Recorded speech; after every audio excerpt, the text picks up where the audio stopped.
No último dia 15 de dezembro de 2015, eu estive em Brasília, no Ministério da Previdência, com uma comissão composta por parte da direção do Sindicep, do Sindicato dos Servidores Municipais de Morada Nova, com a doutora Amara, denunciando lá no Ministério da Previdência a situação do regime próprio de previdência de Morada Nova, que tem sério déficit atuarial.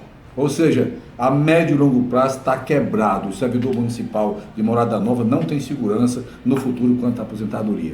Mas, igual a Morada Nova, são os demais regimes próprios de previdência de todo o estado do Ceará. Vejamos o que diz a Constituição Federal no artigo 40, sobre a questão do regime próprio de previdência. Aos servidores titulares de cargos efetivos da União, Estados, do Distrito Federal e dos municípios, incluídas suas autarquias, é assegurado o regime de previdência de caráter contributivo e solidário, mediante contribuição do respectivo ente público, dos servidores ativos e inativos e dos pensionistas, observados critérios que preservem o equilíbrio financeiro e atuarial. Na verdade, os quase 60 regimes próprios de previdência do estado do Ceará, ou por má gestão, por falta de seriedade dos prefeitos do Ceará, e o mesmo se repete em todo o Brasil, em municípios brasileiros, em estados, estão todos quebrados, a maioria com déficit financeiro, saldo na conta muito baixo e déficit atuarial que na maioria deles ultrapassa um orçamento anual, que é o caso de Fortaleza, Quixadá aqui no Ceará, Redenção, Morada Nova, Xaramubim, tudo quebrado, ou com déficit financeiro, ou com déficit atuarial, ou com os dois. Foi por isso que na nossa ida a Brasília, entrevistamos um auditor fiscal do Departamento de Regime Próprio de Previdência do Ministério da Previdência, responsável por auditar e fiscalizar regimes próprios de previdência em todo o Brasil, o doutor Otônio Guimarães. O que ele disse, o nosso diálogo, a nossa entrevista interessa a você, servidor público municipal do estado do Ceará, servidor público estadual, servidor público de todos os municípios do Brasil, enfim, a quem quer entender sobre o regime próprio de previdência, que a nível nacional tem mais de 1 trilhão o seu rombo. A nível do estado do Ceará, os regimes próprios de previdência têm um rombo atuarial de mais de 12 bilhões de reais. Vamos ouvir agora esse diálogo, essa entrevista com o doutor Otônio Guimarães, que interessa sobretudo a você, servidor público municipal do estado do Ceará, cujo município adotou regime próprio de previdência, esse descalabro, seja pela má gestão, seja pelo déficit, seja pelo mau câncer da corrupção que está devorando inclusive esse país. Vamos ouvir a nossa conversa com o auditor fiscal, doutor Otônio Guimarães. Estamos aqui no Ministério da Previdência Social em Brasília, ao lado do auditor da Receita Federal, Otônio Guimarães, que trabalha aqui no setor que trata do regime próprio de previdência do servidor público. Otônio, no estado do Ceará especificamente, a gente sabe que o problema é nacional. É comum a questão de déficit atuarial, parcelamentos e reparcelamentos. Qual é o grande desafio para poder zerar esses déficits e haver eficácia no regime próprio de previdência, não só no Ceará, como no Brasil, Otônio? Bom, a questão realmente ela é preocupante e, de certa forma, grave, sim. E são duas questões diferentes. Uma é a questão do déficit atuarial, a outra é a questão da inadimplência ou do déficit financeiro dos entes públicos. Em relação a essa quantidade de parcelamentos e reparcelamentos, a solução, logicamente, vai passar pelo melhor planejamento orçamentário e financeiro dos municípios. Ou seja, ele sabe que tem um compromisso de pagar o sistema de previdência, então ele tem que se planejar para isso. Então, infelizmente, isso vai impactar em outras contas do município, mas, ou seja, ele tem que priorizar essa obrigação porque isso está relacionado à vida das pessoas, do servidor, ao alimento, uma série de questões. Então, é uma questão de planejamento. Certo. Assim como a questão atuarial, que também tem uma relação direta, porque ele tem que preocupar na visão atuarial não só com o momento. Otônio, hoje no Ceará, dos 184 municípios do Ceará, cerca de 60 adotaram regime próprio de previdência, né? O movimento sindical luta desesperadamente para impedir a criação de novos regimes próprios. Por quê? O Ministério Público Estadual mesmo, hoje no Ceará, ele investiga dos 184 municípios, 135 por corrupção. A corrupção nesse país, ela é uma ameaça ao equilíbrio dos regimes próprios de previdência, Otônio? Como é que está essa situação hoje? Corrupção e previdência. Bom, a corrupção não só em relação à previdência e também em relação ao país, ela sempre, lógico, vai estar diretamente relacionado ao maior custo do Brasil, digamos assim. Então, aqueles que vão ter maior corrupção vão ter que ter dinheiro para sustentar as necessidades correntes do município, e uma parte também a corrupção. Então, é um mal, é quase que um câncer que tem que ser extirpado de alguma forma do nosso convívio.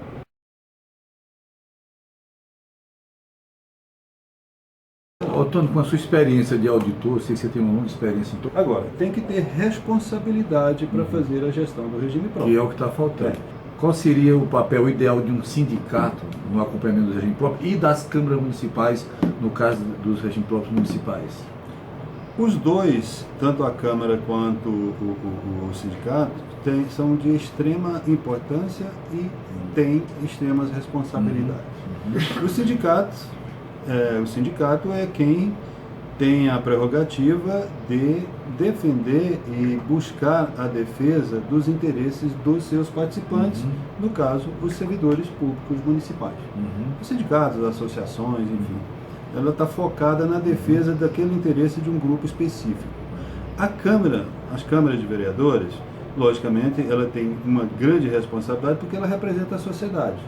E nessa representação da sociedade, além dela representar também os servidores, é onde vão se discutir os interesses da sociedade e dos servidores na formulação, na aprovação de leis.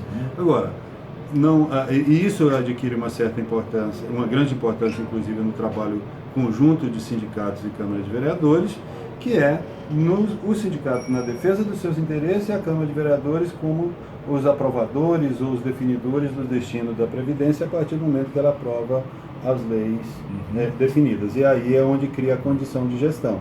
Ou seja, a atividade pública a gestão dela está intrinsecamente ligada àquilo que a lei permite ou determina.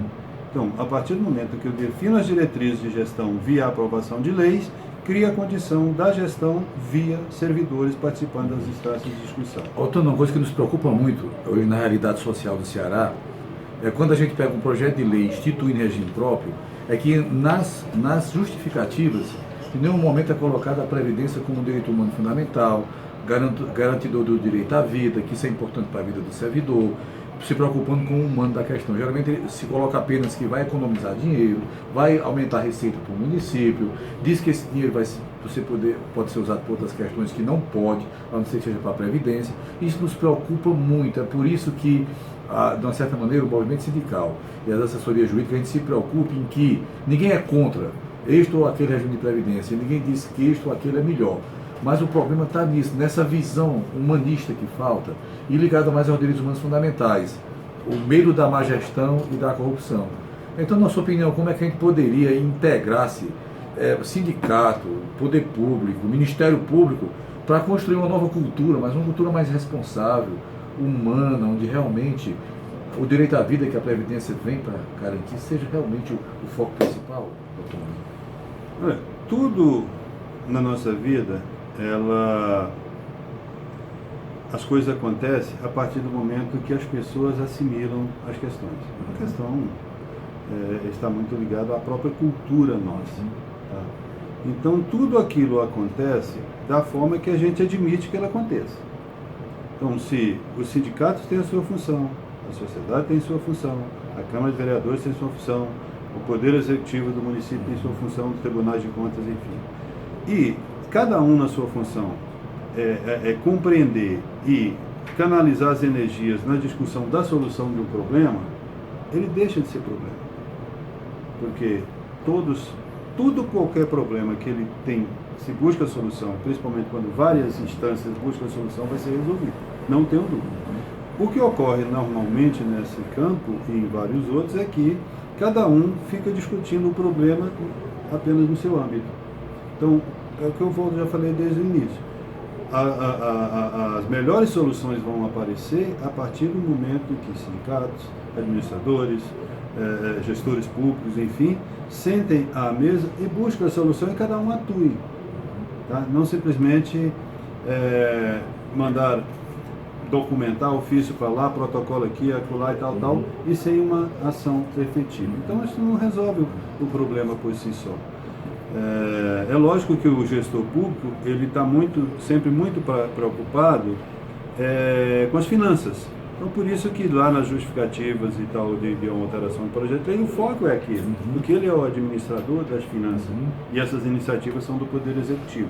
Agora, cabe às instâncias, aos sindicatos, irem lá para a Câmara de Vereadores, cobrar audiência pública, fazer a discussão das matérias e os próprios vereadores se comprometerem, porque eles são os fiscais também da sociedade e dos servidores e do sistema.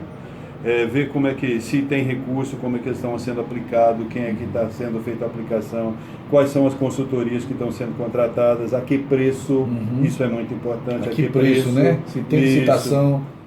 O Ministério da Previdência Social, nesse contexto, ele tem a competência legal e age efetivamente na busca das soluções, e contem sempre com o Ministério da Previdência Social, tanto do ponto de vista da orientação, na medida do possível, da fiscalização, do acompanhamento das contas, naquilo que for âmbito do Ministério, e também buscar soluções da legislação, porque às vezes a nossa legislação é mal formulada, fala nossa, lá do município. Às vezes ela dá... E às vezes a federal também pode precisar de Sim, também, não há nada que seja perfeito. Mas tá? Tony, então, é um conjunto de coisas. Tony, para finalizar aqui, esse nosso diálogo aqui vai ser muito assistido, com certeza, e é muito esclarecedor. Alguns sindicatos nossos lá do Ceará que tem agente próprio, a ideia nossa é fazer debate com todos os candidatos a prefeito, exatamente para debater essa história de previdência, de como eles vão tratar no futuro e assinar termo de compromisso por uma gestão eficaz, para zerar déficit, né? E agora, Tony, para municípios que têm agente próprio, que queiram fazer alguma denúncia aqui junto ao Departamento de Regime Próprio e Previdência, existe algum canal de denúncia direto, via internet, que você queira divulgar? Já agradecer a sua gentileza, né? Agradecer a doutora Mara que está aqui fazendo as imagens. Existe algum canal direto que, onde tem regime próprio, que o pessoal queira auditoria, fazer denúncia, possa fazer, Tony? Teria? Ok. Então, primeiro vamos falar aqui da pretensão de vocês em discutir isso com os candidatos no ano que vem, né? No ano que vem, processo eleitoral nos municípios. Isso é de suma importância. Tá? E aí, eu volto a falar o que eu sempre digo por aí. Os melhores ou piores gestores públicos estão lá porque nós os elegemos. Então não temos que culpar ninguém. Então, na medida em que os servidores, os sindicatos discutem com os candidatos e eles assumem esse compromisso... Assinado, enfim, mesmo que seja um compromisso moral, significa dizer que vocês estão despertando naquele candidato essa obrigação que ele assumiu. Então ele vai ser cobrado. Tá? Então aquele vai ser o candidato de cada um que colocou lá e ele tem que dar a resposta por isso. Então ele passa a ter um compromisso. Isso é muito importante. E efetivamente vocês vão escolher aqueles que tiverem os melhores compromissos com vocês. Não simplesmente prometer todo mundo promete, é fácil. Tá? Quero ver depois a efetividade. E uma questão também muito importante é a efetiva participação dos servidores no processo de gestão do sistema de previdência. E mais, o processo de participação não é apenas estar lá, mas também se capacitarem, se profissionalizarem, estudarem, fazer as certificações exigidas, ou seja, a partir do momento que os servidores detêm o conhecimento daquilo que é de seu interesse, ninguém vai tirar. Não tem pressão política, não tem compadrio, não tem nada que vai fazer com que os servidores no exercício daquilo que é do seu direito, porque ele detém o conhecimento. Buscar informação, está lá no site do Ministério da Previdência Social, tem todas as informações de interesse dos regimes próprios de Previdência Social. E denúncia tem como fazer? Denúncia você pode fazer por qualquer canal, tem a ouvidoria do Ministério, diretamente aqui no departamento. Vocês podem ligar no 61 2021 5555, é um número simples de decorar, vai cair numa central de atendimento e, dependendo do tipo de denúncia, ela vai ser passada para onde for necessário passar. Não só denúncia, sugestão, encaminhamento, pedido de informação que não estiver definida na internet. Tem a lei da informação que pode proteger, que pode ser baseada. Logicamente, tem algumas informações de interesse estratégico e fundo estratégico que pode ser que não seja passada porque elas não têm um interesse público eminente, tá? Mas sempre é possível fazer. E lembrar sempre que está lá a lei no 1717, que garante a todos os participantes do regime próprio o acesso a toda e qualquer informação do seu regime próprio. Então, requisite oficialmente ou não sendo atendido é um motivo de denúncia para os órgãos competentes. O Tribunal de Contas pode ser um parceiro interessante, mas não apenas chegar lá e denunciar, mas vamos sentar lá com a área de auditoria específica de Previdência, discutir, ajudá-los a traçar uma estratégia de auditoria, enfim, tá? E dar um efetivo apoio para aqueles que têm regime próprio. Não sei. Por quê? Porque se consegue às vezes evoluir um pouco, ajuda o outro e assim o estado do Ceará, digamos, possa dar uma melhor sustentabilidade para os seus regimes e não ficar na mão de pessoas outras que têm apenas um interesse comercial. Muito obrigado, doutor. Muito agradecido.